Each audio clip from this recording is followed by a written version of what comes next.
Hello everyone. In the last class, we have discussed about non-verbal communication. So today we will continue further and we will discuss about communication barrier. So today we will discuss what is communication barrier and how it will affect our communication. So जरूरी नहीं कि जो आप बात किसी से करना चाहें वो बातें उनको पूरी की पूरी समझ में आ जाए या उन तक पूरी की पूरी आपकी बातें पहुंच जाए। उनमें कोई रुकावटें या बाधाएं आ सकती हैं। तो किस तरह की बाधाएं और रुकावटें किसी भी कम्युनिकेशन प्रोसेस में आ सकती है, आज हम उस पर चर्चा करेंगे। तो इसमें सबसे पहले आता है लैंग्वेज बैरियर।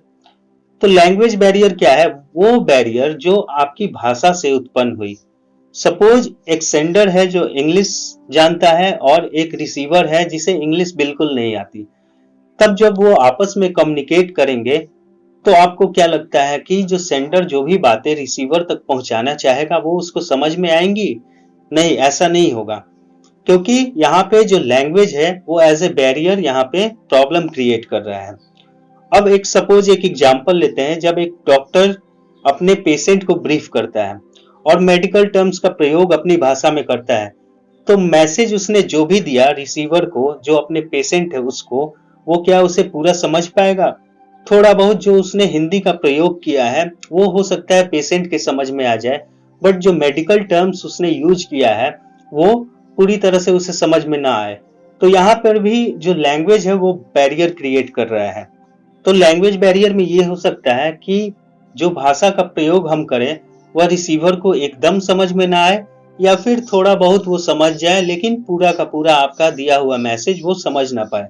तो इस तरह के जब बैरियर होते हैं तो उनको लैंग्वेज बैरियर कहा जाता है। अब जो दूसरा है इमोशनल और साइकोलॉजिकल बैरियर। तो ऐसा कंडीशन जिसमें आपके इमोशंस किसी कम्युनिकेशन को अफेक्ट कर रहे हैं। मतलब आप किसी से बात कर रहे हैं और उसमें आपका इमोशनल जो स्टेट है वो उस कम्युनिकेशन को पूरा नहीं होने दे रहा है या फिर उसमें बैरियर उत्पन्न कर रहा है, तो वो कहेंगे इमोशनल बैरियर। अब मान लो कि कोई आपका दोस्त है और वो गुस्से में है या फिर उसका ध्यान इधर उधर है। उस समय वह आपकी बातों को सुनने और समझने की स्थिति में नहीं है। तो क्या होगा? वह आपकी बातों को सुनेगा तो, पर उसका ध्यान कहीं और है, या फिर वह कुछ और इमोशनल स्टेट में है, या फिर गुस्से में है, या फिर उसके साथ जो भी प्रॉब्लम है, तो वो आपकी मैसेज को ठीक ढंग से डिकोड नहीं कर पाएगा। तो इसको हम कहते हैं इमोशनल बैरियर। एक और एग्जांपल हम ले सकते हैं। सपोज आप क्लास में हो और आपको पढ़ने में मन नहीं लग रहा है, आपका ध्यान इधर उधर है, तो आपके जो टीचर आपको जो भी चीज पढ़ाएंगे वो क्या होगा कि वो आपको समझ में नहीं आएगा। यही केस टीचर के साथ भी हो सकता है। सपोज आज उसको क्लास में पढ़ाने का मन नहीं है, तो वो क्या करेगा, जैसे तैसे क्लास को पूरा कर देगा और उसके बाद आपको भी कुछ समझ में नहीं आएगा। तो इससे क्या होगा, आपको उसके द्वारा दिया गया जो भी इंफॉर्मेशन है वह क्लियर नहीं हो पाएगा, क्योंकि उसका ध्यान तो कहीं और है। तो इस केस में यहाँ पे भी इमोशनल बैरियर क्रिएट होगा। तो ये सेंडर के साथ भी हो सकता है, रिसीवर के साथ भी हो सकता है, या फिर दोनों के साथ हो सकता है। न टीचर को ही पढ़ाने का मन है, न बच्चों को ही पढ़ने का मन है। तो इस केस में क्या होगा, जो भी कम्युनिकेशन होगा उसमें बाधा उत्पन्न होगी। तो इस तरह के जो बैरियर्स होते हैं उसको हम इमोशनल और साइकोलॉजिकल बैरियर कहते हैं। जो नेक्स्ट है फिजिकल चैलेंजेस। अगर किसी व्यक्ति को सुनने में बहुत परेशानी होती है, जिसे हम कहते हैं कि व्यक्ति बहुत ऊंचा सुनता है, मतलब उसको जोर से अगर आप कहेंगे तो वो आपकी बातों को सुनेगा, तो यहाँ पर भी एक बैरियर क्रिएट हो रहा है। उसी तरह किसी को बोलने में दिक्कत होती है, वह सही सही शुद्ध रूप से किसी शब्द को नहीं बोल सकता या उच्चारण नहीं कर सकता, तो उस केस में आप देखे होंगे कि जो सुनने वाला होगा वह उसकी बातों को पूरी तरह से समझ नहीं पाता है। तो ये फिजिकल चैलेंजेस होते हैं जो कम्युनिकेशन में बैरियर उत्पन्न करते हैं। उसी तरह से अब हम बात करेंगे कल्चरल बैरियर की। कुछ कल्चर में कुछ चीजों को अच्छा माना जाता है, वहीं दूसरे कल्चर में उसी चीज को बुरा माना जाता है। यहाँ आप फिगर में देखेंगे कि यहाँ पे एक गेस्चर दिया गया है। तो इस गेस्चर का अगर यूके और यूएसए में अगर हम बात करेंगे तो वहां पर इसे ओके के रूप में माना जाता है। वही जापान में इसे अगर किसी को मनी इंडिकेट करना है तो वो इस तरह का गेस्चर देगा।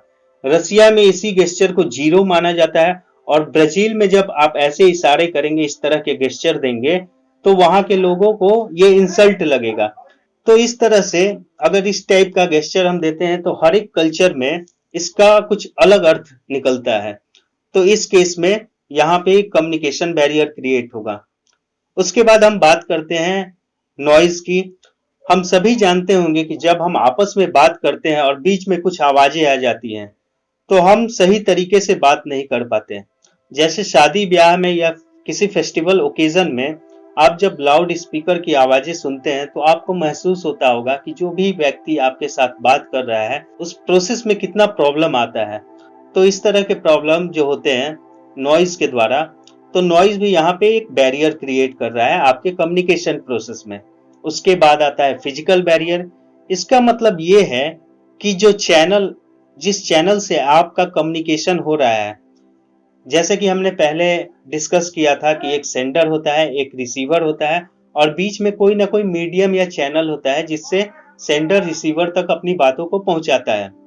तो वो चैनल कोई भी हो सकता है। जैसे आप फेस टू फेस कम्युनिकेट कर रहे हैं या फिर इंटरनेट का प्रयोग कर रहे हैं।